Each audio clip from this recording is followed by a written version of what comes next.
Tirta with the student ID number ending in 080. Today, we're diving into Chapter 10, the fundamentals of metal casting. This is one of the oldest and most economically vital manufacturing processes we use today. Casting is one of the oldest and most versatile manufacturing processes. It involves pouring molten metals into a mold, allowing it to cool and solidify into a desired shape. The economic significance lies in its ability to produce very complex geometries, from massive components like ship propellers to small intricate parts like jewelry or engine valves. The advantages is that it often eliminates or reduces the need for further machining or fabrication, making it both cost-efficient and efficiency. Casting is crucial in manufacturing because it's the starting point for many parts that later undergo machining, forming, or joining operations. Pure metals solidify at a constant temperature, their melting point. The cooling curve shows a thermal arrest, where temperature stays constant as a latent heat of fusion is released. Solidification starts at the mold walls, moving inward. This directional solidification forms distinctive zones, a chill zone, near the wall with the fine grains and columnar grains, allowing growing toward the center. Understanding this helps us control grain structures and mechanical properties through cooling rate and mold design. This figure here shows the temperature as a function of time for the solidification of pure metals, one on the left, A. With the note that freezing takes place at the constant temperature, and B on the right is the density as a function of time. Here is also an example of 3 cast structures of metal solidified in a square mold, with A on the very left being pure metals, B solid solution alloys, and C on the very right is a structure obtained by using depleting agents. Now, figure 10.3 shows the development of a preferred texture at a cool mold wall. Note that only favorably oriented grains grow away from the surface of the mold, so we can see the columnar zones and also the chill zones. Alloys don't solidify at one temperature but over a range, between the liquidus, TL, and solidus, or TS. In between, we have the mushy zone, a mix of liquid and solid dendrites. The size of this mushy zone affects flow and shrinkage. For example, gray cast iron has a wide mushy zone and solidifies slowly, while eutectic alloys solidifies quickly. The pattern of dendrite growth and segregation in alloys is key to predicting final structure and potential defects. Here we can see the formulation of freezing range is the liquidus, and then we minus it by the solidus, or TS. Now here in figure 10.4 is the illustration of alloy solidification and temperature distribution in the solidifying metal, with the note that the formation of dendrites is in the mushy zone. The mushy zone is right above, it's somewhere in between the solid and liquidus. This right here is also more patterns for gray cast iron in a 180 millimeters or 7-inch square casting. With 11 minutes of cooling, dendrites reach each other, but the casting is still very mushy throughout. It takes about 2 hours for this casting to solidify completely. And with B at the bottom is the solidification of carbon steels in sand and chill or metal molds. The difference in solidification patterns as the carbon content increases, so we can see the difference in the patterns. In this section, we focus on how the internal structure of a casting forms and how it can be controlled to improve mechanical properties and performance. When molten metal begins to solidify, dendrites, which are tree-like crystal structures, start to grow from the mold wall toward the center of the casting. The way these dendrites form and grow dependently heavily on the cooling rate, composition of the alloy, and temperature gradient in the mold. Now, let's talk about the dendrite composition and segregation. During solidification, the alloying elements in the molten metal don't distribute evenly.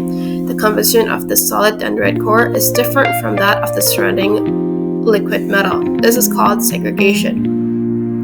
When cooling is slow, atoms have time to diffuse evenly, leading to uniform dendrites with consistent compositions. But in practical casting, cooling tends to be faster, which causes coarse dendrites or microsegregation. Here, the outer surface of the dendrite becomes richer in alloying elements compared to its core. Core dendrites, which is key microstructural phenomenon in casting. During the solidification of alloys, different elements don't solidify at the same rate. As the solid phase begins to form, solid atoms, usually alloying elements like carbon, silicon, or nickel, are rejected from the solid dendrite into the remaining liquid. Because of this reduction, the center of the dendrite, which solidifies first, becomes lean in solid elements, while the outer regions of the dendrite, which solidify later, becomes richer in solute. This creates a concentration gradient from the core to the surface of the dendrite. The result is a core structure, where the chemical composition is not uniform, even though it might look uniform under the microscope. This uneven composition within a single grain is called microsegregation. It's different from macrosegregation, which occurs on a larger scale throughout the entire casting. In casting, segregation refers to differences in the chemical composition that evolves as metal solidifies. These differences occur because alloying elements distribute unevenly between the liquid and solid phases. There are two main scales of segregation: microsegregation and macrosegregation. First, microsegregation happens within individual dendrites at the microscopic level, between the core and the surface of a single grain.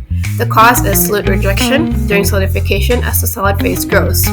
Certain alloying elements are pushed into the remaining liquid, enriching the outer regions of the dendrite. The result is a core dendrite structure, which we discussed earlier. Next, macrosegregation occurs on a much larger scale, across the entire casting. It means that some sections of the casting may end up richer or poorer in alloying elements than others. This happens due to fluid flow and movement of liquid metal during solidification, not just within a single grain. Now, let's go through the three specific patterns of segregation often seen in alloys. First, normal segregation. Here, the center of the casting has a higher concentration of alloying elements. This occurs because lower melting point constituents are pushed towards the center as the solidification front moves inwards. So, the core becomes enriched in solute, which the outer regions solidify first with less solute. Second, inverse segregation. This is the opposite case. The center ends up with a lower concentration of alloying elements. It happens when liquid metals, often rich in solutes, is forced into cavities near the surface created by shrinkage between dendrite arms. This pushes more alloying elements outwards instead of inwards. The third, gravity segregation. This type results from density differences in the molten mixture. Heavier inclusions or denser solutes like iron or antimony tend to sink to the bottom, while lighter elements such as aluminum float towards the surface. These segregation patterns are important because they directly influence mechanical properties, corrosion resistance, and machinability of the casting. After understanding how solidification affects grain formation segregation, the next important topic is how we can control the cast structure to achieve desired properties in the final product. In casting, the structure of the elements, whether it's coarse, fine, or columnar or exudic, strongly influence the strength, ductility, and toughness of the part. First, inoculating or nucleating agents. This is the most common method, which means adding small solid particles known as inoculants or nucleating agents into the molten metal before it solidifies. These particles act as preferred sites for nuclein, promoting a heterogeneous nucleation throughout the liquid metal. The main effect is that it increases the number of grains and promotes the formation of fine exudic grains instead of long columnar ones. The result is improved mechanical uniformity, reduced porosity, and better dimensional stability. The next factor is convection in the molten metal, basically how the liquid moves as it cools. When strong convection occurs, it enhances heat transfer near the mold wall, creating a finer outer chill zone and speeding up the transition from columnar to exuded grains. On the other hand, if convection is weak, solidification becomes more directional, leading to longer columnar dendrites that can reduce mechanical strength and cause segregation. Another effective technique is mechanical aggregation or vibration during the early stages of solidification. This method breaks up partially formed dendrite arms, preventing them from growing into large branched crystals. As a result, we get finer exquisite and non-dendritic grains, the ideal structure for better ductility and isotropic properties. This concept is the basis of semi-solid metal processing or rheocasting, where the metal is partially solid and partially liquid during forming. In the semi-solid state, the material behaves thixotropically, meaning its viscosity decreases when agitated. It flows more easily when stirred. This property improves castability, reduces defects, and allows more precise filling of complex molds. Now, this is a schematic illustration of three basic types of the cast structures. The first, the columnar dendritic, and then the exudic dendritic, and the equidic non-dendritic.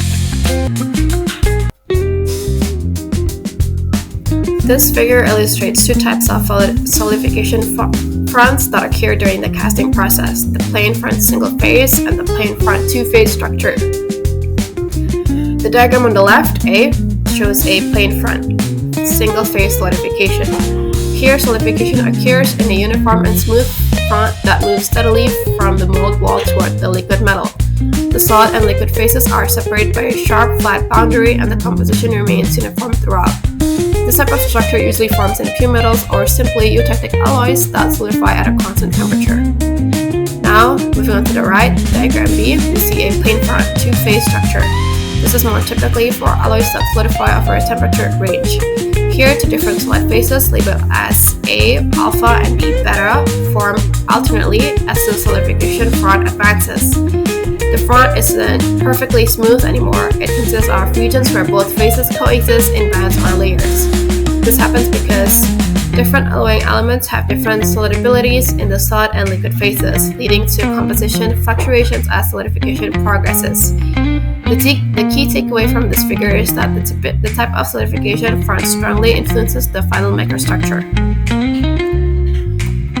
The gating system, which consists of pouring, basin, sphere, burner, and gate, is designed to guide the molten metal smoothly and evenly in the mold cavity. The main goal of a properly designed gating system is to fill the mold completely and quickly, but without creating turbulence, which can lead to several types of casting defects, such as air entrainment, inclusion, and erosion of the mold surface. Now, this is a typical riser-gated casting. Riser serves as reservoirs, supplying molten metal to the casting as it shrinks during solidification. The flow of molten metals throughout the gating system follows the same principle of fluid mechanics used in other engineering applications. One key relationship is Bernoulli's equation, which describes how energy is conserved, allowing a streamline with the elevation or height from a given reference plane plus rho per pressure of the specific point plus velocity of the liquid at that point per 2 gravitational acceleration equals constant. This tells us that as molten metal falls under gravity, its velocity increases while pressure changes accordingly. Another essential concept is the continuity equation, where A is the cross-sectional area, which states that the flow rate remains constant throughout the system. To satisfy the relationship, the sprue, the vertical channel, must be tapered, becoming narrower toward the bottom. If the sprue were straight, the falling metal would leave a gap and draw air into the stream, causing air reciprocity and gas porosity. The tapered sprues ensures a continuous, smooth metal flow and prevents these issues. Turbulence is one of the biggest challenges in casting. When flow velocity or directional changes too rapidly, the metal becomes turbulent, trapping gas and oxides from the atmosphere. This can cause air entrapment, inclusions, or oxide formation. To prevent this, engineers aim for laminar flow, which has a smooth, layered motion characterized by a lower Reynolds number. Now, this is the principle applied. The metal accelerates under gravity, meaning its velocity v increases to satisfy the principle of mass continuity, with Q equals AV. The cross-sectional area A must decrease proportionally. In modern casting practice, one of the most powerful tool engineers use is computer modeling or computer simulation of the casting process. This method allows us to digitally simulate the flow of molten metal, heat transfer, and solidification within the mold before any real casting is made. Essentially, we create a virtual mold on the computer and observe how molten metal behaves as it enters, fills, and cools inside the cavity. When we talk about fluid flow in casting, one of the biggest challenges we have to manage is turbulence. Turbulence refers to irregular, chaotic flow of molten metal, where the fluid moves in swirls and eddies instead of smooth layers. While some turbulence is unavoidable, excessive turbulence during pouring or mold filling can cause serious defects in the final casting. Turbulence leads to several key problems. First, air entrapment or gas porosity. Inclusions through turbulent flows can erode parts of the mold wall or oxidate films, carrying impurities into the molten metal. These become non-metallic inclusions that act as a weak point. The next, oxidation. The constant swirling motion exposes more surface area to the molten metal to air, allowing oxides to form that reduce surface quality and strength. And the third, mold erosion or sand wash. In sand molds, turbulence can wash away mold's material, leaving rough surface or distorted shapes. And as for the Reynolds number or RE, this dimensionless number predicts the flow regimen balancing inertial and viscous forces. With the laminar flow is generally not over 2,000. The turbulent flow is generally over 20,000. Fluidity, which refers to the ability of molten metal to flow into and completely fill a mold cavity before it begins to solidify. In simple terms, fluidity determines how well a metal can reproduce fine details, thin walls, and complex shapes of the mold. If the metal isn't fluid enough, it can't reach all areas of the mold, leading to misruns, cold shots, or incomplete casting. Fluidity is not the same as viscosity. Viscosity is a material property that resists flow, while fluidity depends on both the material and the process conditions. For instance, even a metal with low viscosity might not fill the mold properly if it cools too fast or the mold is too cold. In casting, we often measure fluidity using a spiral mold test. The molten metal is poured into a spiral-shaped channel, and the length of the solidified metal indicates its fluidity index. Now, this is the figure 10.9, which shows the spiral mold test. It is a test method for fluidity using a spiral mold. The fluidity index is the length of the solidified metal in the spiral passage. The greater the length of the solid metal, then the greater the metal's fluidity is. In addition to metal temperature and composition, the mold itself plays a very important role in determining fluidity. Essentially, the mold acts as a heat sink. It extracts heat from the molten metal as soon as it makes contact. The rate of heat transfer between the metal and the mold controls how long the metal stays liquid and therefore how far it can flow before solidifying. Thermal conductivity of the mold. Mold made of materials with high thermal conductivity, like metal molds, remove heat very quickly. This shortens the time the molten metal stays above its solidification temperature, reducing fluidity. On the other hand, molds with low thermal conductivity, like sand or ceramic molds, extract heat more slowly, allowing the molten metal to remain fluid longer. This is why sand casting tends to have better fluidity than die casting under similar pouring conditions. Test for fluidity. Because fluidity depends on many factors, engineers use standardized tests to measure and compare how different metals or casting conditions affect flow. While there's no single universal test, one of the most widely used is the spiral mold test, shown in figure 10.9 in the textbook. So how does the spiral mold test work? A spiral-shaped mold cavity is made, typically in sand, with a constant cross-section area. Molten metal is poured through one end and allowed to flow through the spiral until it begins to solidify. Once the metal freezes, the length of the solidified spiral indicates the fluidity index, or how far the metal could have traveled before solidification. A longer spiral means higher fluidity, where the shorter ones means lower. The test provides a comparative measure of fluidity under controlled conditions. Engineers use it to study how changes in pouring temperature, alloy composition, mold temperature, or superheat affect the flow of molded materials. For example, aluminum alloys generally show long spiral length, high fluidity. Steels with higher melting points and viscosity show shorter spirals or low fluidity. The test results also relate to casting geometry. In the formula provided in the textbook, the solidification time and fluidity length both depend on the volume to surface area ratio, or V per A of the section. Moving on to 10.5 heat transfer. The process of heat transfer is one of the most fundamental aspects of metal casting. Once the molded metal is poured into the mold, heat begins to flow from the hot metal to the cooler mold walls. This exchange of heat controls how quickly the metal solidifies, the size and shape of the grain, in the presence of absence of defects like shrinkage or porosity. In short, the quality of the casting depends greatly on how effectively we manage heat transfer during and after pouring. When molten metal contacts the mold, a thin solidified skin forms immediately along the surface. The skin thickens over time as heat continues to flow outward into the mold. The temperature gradient between the liquid metal and the mold surface drives this process. A steep temperature gradient, or fast cooling, results in fine grains and a strong dense structure. A gentle gradient, or slow cooling, produces coarse grains and increases the risk of segregation and porosity. Therefore, the rate of heat extraction through the mold determines the final microstructure of casting. This figure shows the temperature distribution across the metal mold interference during the casting process.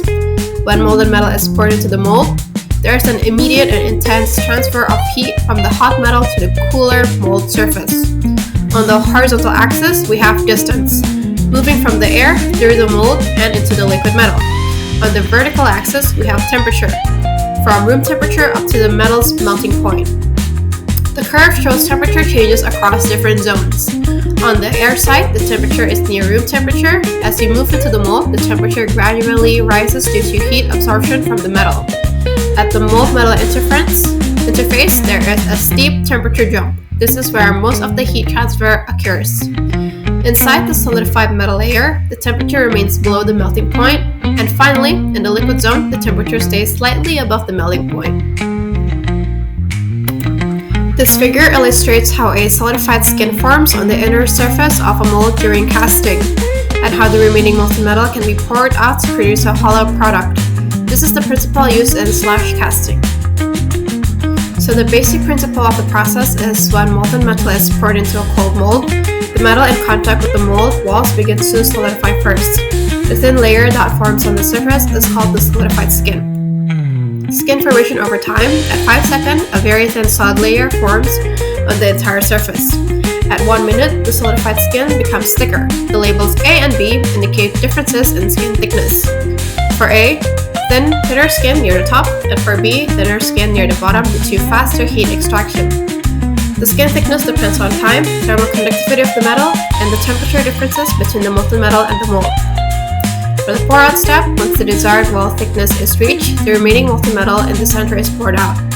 This creates a hollow casting without using a core. At 2 minutes, the wall continues to thicken and the hollow shape becomes more defined. At 6 minutes, a fully formed hollow shell with stable walls thickness is produced.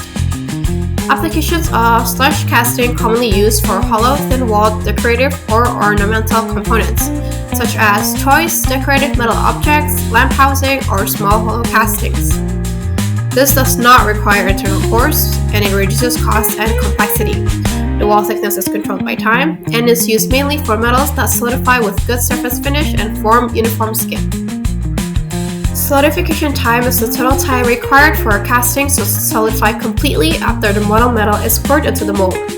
It is one of the most important factors in casting because it affects microstructure, mechanical properties, shrinkage and defects, and production rate. Solidification time is typically estimated using Corfino's rule, where the mold constant depends on mold material metal internal temperature is times by volume of the casting per surface area in contact with the mold, powered by 2 empirical determinant. The key concept is the VA ratio, also called the modulus, strongly influences cooling state. Higher VA, V per A slows, which means it's slower cooling, which means it takes longer solidification time, where the lower it is, the shorter solidification time. An example is the thick sections, large VA solidify slowly, and the thin walls, small VA solidify quickly. This determines where hot spots form, regions that cool last, and how to prevent defects such as shrinkage cavities, porosity, incomplete filling, guides the placement and sizing of risers, shields, and gating systems. Factors that influence the solidification time is the type of mold material, thermal property of the metals, initial temperature, and also section geometry. Solidification time matters because it affects the final quality of the casting.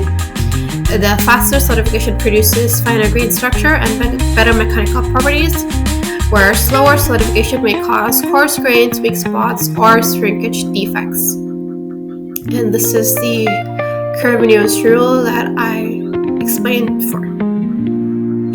All metals shrink as they cool, both during solidification and after becoming fully solid. Shrinkage is an unavoidable part of casting and must be managed through proper design. If shrinkage is not controlled, it leads to internal cavities, porosity, and dimensional inaccuracy. The 3 stages of metal shrinkage is liquid shrinkage, or before solidification. It occurs as the molten metal cools from pouring temperature down to its freezing temperature and mainly affects the filling of the mold cavity. Compensation for it is a proper gating system design and enough molten metal to completely fill the mold. Second, solidification shrinkage, or during phase change. It happens when the metal is freezing. This is the most critical type of shrinkage because it can create internal voids, shrinkage cavities, and centralized shrinkage in thick sections.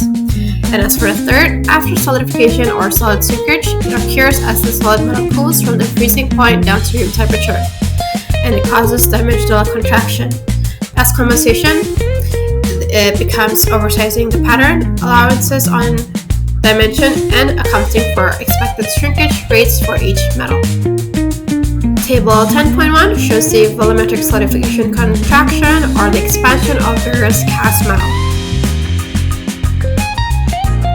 Now, let's move on to 10.6 defects.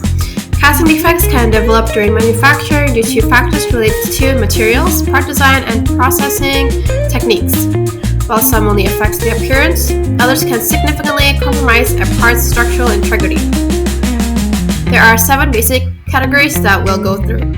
The first being metallic projection defects. These defects appear as excess metal on the surface of the casting. An example is flash, thin metal protrusion along parting lines, mismatch, where mold halves are misaligned, and run out of mold breakage, where metal leaks out of the mold. The causes for this is poor mold assembly, worn or damaged mold, or even low clamping force. Moving on to B, cavities, or this is also for voids or holes inside the casting. There are 3 types, where there is shrinkage cavities, occurs due to insufficient feeding during solidification, gas porosity, where spherical holes caused by trapped gas or moisture, and blowholes, where smooth cavities near the surface form gas formation. The causes for this is poor riser design, gas entrapment, high moisture in sand, and improper venting. Moving on to C, discontinuities, or cracks or tears that reduce mechanical strength. There are also 3 types: hot tears or hot cracks, formed when metal is still partially solidified and weak; cold cracks, where it occurs after solidification due to stresses; and cold shuts, 2 metal fronts fail to fuse properly. The cause is restrained contraction, low fluidity, or turbulent or incomplete filling. For D, defective surface conditions or surface imperfections that affect appearance or finish. An example for this is rough surface, which is caused by poor sand or worn mold; scabs, solid lumps from mold breakdown; penetration, where metal penetrates loses sand grains, and burn ore or burn in, where sand fuses to metal surfaces. For F, incorrect dimensions or shape, a part of the cast is missing or incomplete. So a part of the casting is missing or incomplete, An example is misrun, where metal freezes before filling the cavity, cold shot, where metal fronts do not fuse, and short pour, where its inefficient metal is poured. The causes for this is low pouring temperature, poor fluidity, or improper gating design. Now for the last one, the seventh one, inclusion, where foreign materials trapped is in the metal, where foreign materials are trapped in the metal. There are three types: slag inclusions, oxide films, or sand inclusions. The causes for this is poor gating filtration, turbulent flow, or contaminated metals. Figure 10.12 is an example of hot tears in casting. These defects occur because the casting cannot shrink freely during cooling, owing to constraint in various proportions of the mold and pores. Exothermic or heat-producing compounds may be used as exothermic padding to control cooling at critical section to avoid heat tearing. Now here's also examples of common defects in casting. These defects can be minimized or eliminated by proper design and preparation of mold and control of pouring procedures. So for G, we can see that it is the cold shot where we've just talked about. This is an illustration of all the 7 types that we've just went through, the 7 types of casting defects that we just went through. Porosity is one of the most common casting defects. It refers to small voids, holes, or air pockets trapped inside the casting. These voids can be microscopic or large enough to weaken the product. So for gas porosity, it occurs when gas becomes trapped in the molten metal and cannot escape before solidification. The sources of gas could be from moisture in sand molds, hydrogen absorption, which is common in aluminium, oxidation reaction, turbulent metal flow, or pore venting. As a result, the spherical smooth surface cavities and often near the top or surface of casting. For shrinkage porosity, it occurs when metal contracts during solidification and is not sufficiently fed by molten metal. The key reason is inadequate risers, thick sections solidifying first, no directional solidification, and high freezing range always. As it results in irregular shaped voids, usually in the center or isolated thick regions, and are often called microshrinkage. So the effects on casting quality can cause reduced mechanical strength, leakage in pressure vessels or fluid components, poor surface finish, and reduces fatigue life, and also a reduction of parts during inspections, such as X-ray, ultrasonic, or dye penetrant. To prevent these methods to reduce gas porosity, you can dry the mold and core properly, improve venting, use clean and dry charged materials, reduce metal turbulence or smooth gating design, or deoxide the nuts. And to reduce shrinkage porosity, we can make a proper riser design, promote directional solidification, and use chills to accelerate freezing in certain areas, maintaining correct pouring temperature, and/or avoid thick isolated sections. So porosity often results when casting freezes too quickly on the outside while trapping gas or preventing molten metals from feeding the inside. This figure illustrates how chills are used in casting to eliminate porosity caused by shrinkage. It shows different types of chills, how they affect solidification, and where they should be positioned inside the mold. The purpose of chills is that they are heat-conducting inserts, usually made of metals. Their purpose is to locally increase the cooling rate of molten metal in specific regions of a casting.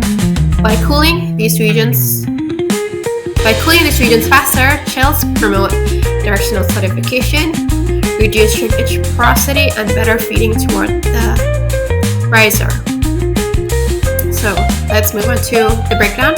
For figure A, internal and external chills shows different types of chills used in mold cavities. For external chills, they are placed outside the mold cavity but in direct contact with molten metal and absorb heat quickly due to high thermal conductivity. As for internal chills, they are placed inside the mold cavity and become part of the casting after solidification. They are used when internal thick sections require faster cooling. And as for B, which is done in the middle, this is the effectiveness in eliminating porosity.